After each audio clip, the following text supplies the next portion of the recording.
Bayangkan sebuah masa di tahun 1628. Benteng Batavia berdiri angkuh dengan meriam-meriam terbaru dari Eropa.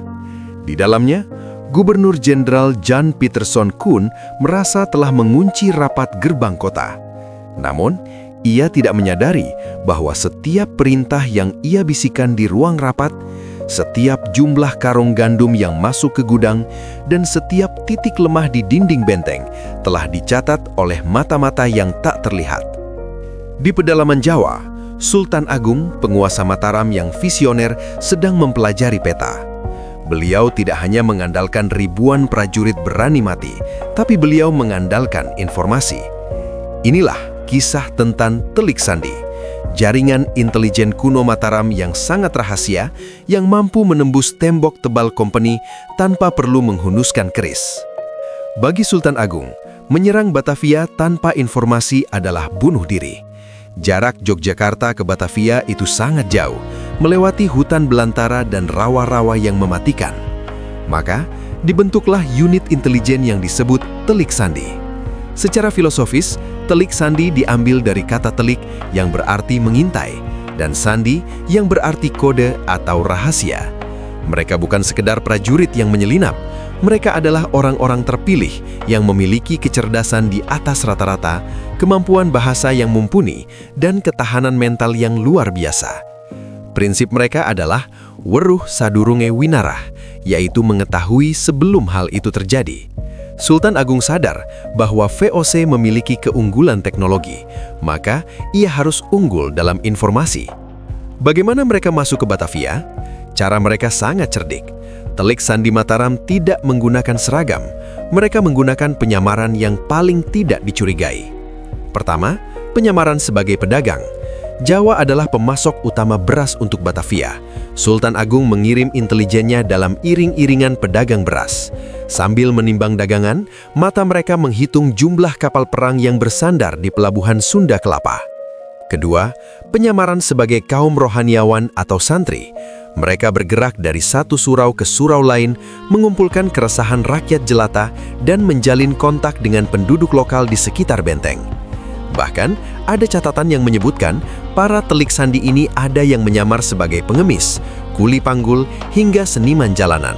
Mereka berada di mana-mana, di pasar, di pinggir sungai, bahkan di depan gerbang kastil VOC.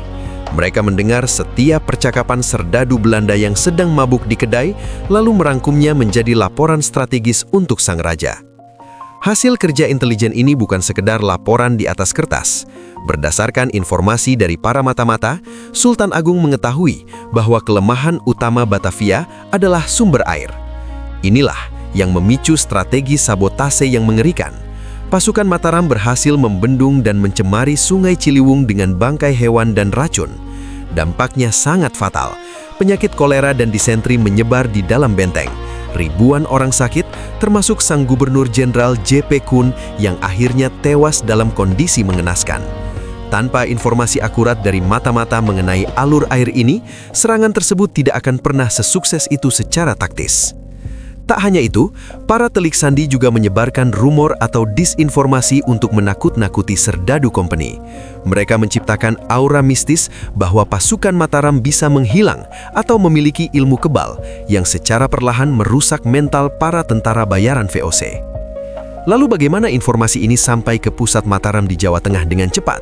Sultan Agung membangun jaringan pos komunikasi berantai. Di sepanjang jalur Pantura, terdapat titik-titik kurir yang siap sedia 24 jam. Informasi dari Batavia dibawa lari dengan kuda tercepat, lalu estafet ke kurir berikutnya. Selain itu, mereka menggunakan kode-kode tertentu melalui bunyi gamelan, kentongan, hingga isyarat alam yang hanya dimengerti oleh internal Mataram. Ini adalah sistem komunikasi yang sangat modern pada masanya, memungkinkan Sultan Agung mengambil keputusan cepat meskipun jaraknya ratusan kilometer dari medan perang.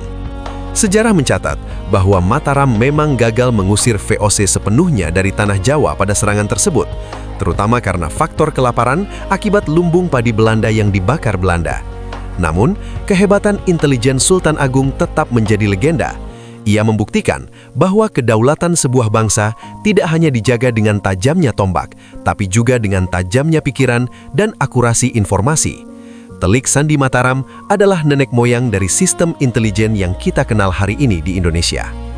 Jadi, lain kali jika kalian mengunjungi kota tua Jakarta, bayangkanlah, di antara kerumunan orang di masa lalu, mungkin ada seorang mata-mata Mataram yang sedang berdiri diam, mengawasi setiap gerak-gerik penjajah demi sebuah kemerdekaan. Terima kasih sudah menonton, sampaikan pendapatmu di kolom komentar, dan sampai jumpa di Sejarah Nusantara berikutnya.